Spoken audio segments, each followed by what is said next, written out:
మరి విపరీతం ఉన్నాయి ఫ్రెండ్స్. దాంట్లో పెద్ద ఆడితేనే ఉండలేకపోతున్నారు. మొన్న మామూలు కారం పట్టించా ఫ్రెండ్స్, ఇప్పుడు మసాలా కారం పట్టిస్తున్నాను. చాలా బాగుంటుంది ఫ్రైల్లోకి. ముఖ్యంగా మనకి ఫ్రైలోకి బెండకాయ ఫ్రై కానీ, దొండకాయ ఫ్రై కానీ, బంగాళదుంప ఫ్రై కానీ, ఆలు ఫ్రై కానీ, మరి క్యాబేజీ ఫ్రై కానీ, ఎగ్ ఫ్రై కానీ ఏయైనా కారం వేసుకుంటే చాలా టేస్టీగా ఉంటుంది, చాలా బాగుంటుంది. అది వేడివేడి అన్నంలో వేసుకొని తిన్నా కూడా చాలా బాగుంటుంది ఫ్రెండ్స్. కొంచెం నెయ్యి వేసుకొని తింటే చాలా బాగుంటుంది.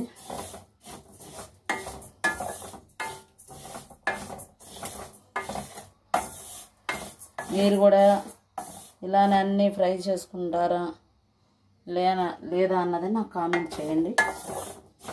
మేమైతే ఇలానే అన్నీ ఇలా వేపుకొని మేము మసాలా కారం పట్టించుకుంటాం.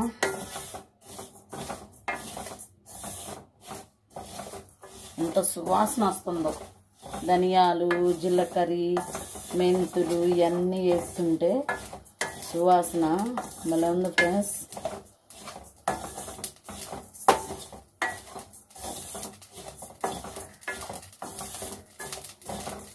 అసలు ఎంత వాసన వస్తుందో.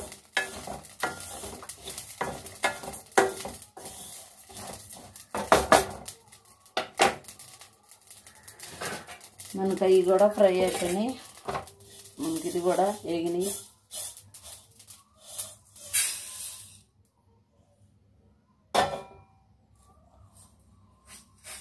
జీలకర్ర కూడా వేపాను. ఇది కరివేపాకు అండి. మనం కరివేపాకు కూడా కొంచెం వేడి సెగ చూపించాలి. మసాలా కారం అంటే కరివేపాకు కూడా ఉంటుంది ఫ్రెండ్స్.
మెంతులు కూడా బాగా ఫ్రై అవుతున్నాయి ఫ్రెండ్స్.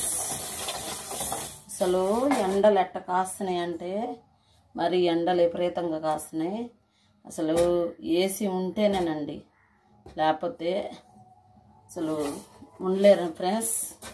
మీ ఊరికల్లి కూడా మీకల్లి కూడా ఇట్లా ఎండలు కాస్తున్నాయా మాకు కామెంట్ చేయండి. మా ఊరికల్లి మాత్రం విపరీతంగా ఉన్నాయి ఎండలు. 10 అయితే అసలు ఉండలేకపోతున్నారు. మీకల్లి కూడా ఇట్లా ఉన్నాయా ఎండలు? మాకు కామెంట్ చేయండి.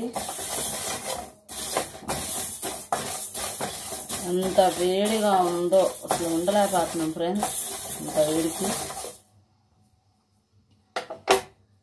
అసలు మరి మీ ఊర్లో కూడా అలానే ఉన్నాయో మరి, మీ ఊర్లో కూడా అలానే ఉంటే మాకు కామెంట్ చేయండి. మెంతులు ఫ్రై అయినాయి.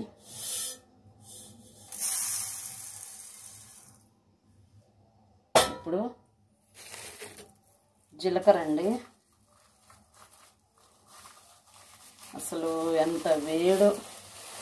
ఈ పచ్చళ్ళంటే కారాలంటే అన్నీ ముందుగానే పట్టించుకోవాలి ఫ్రెండ్స్.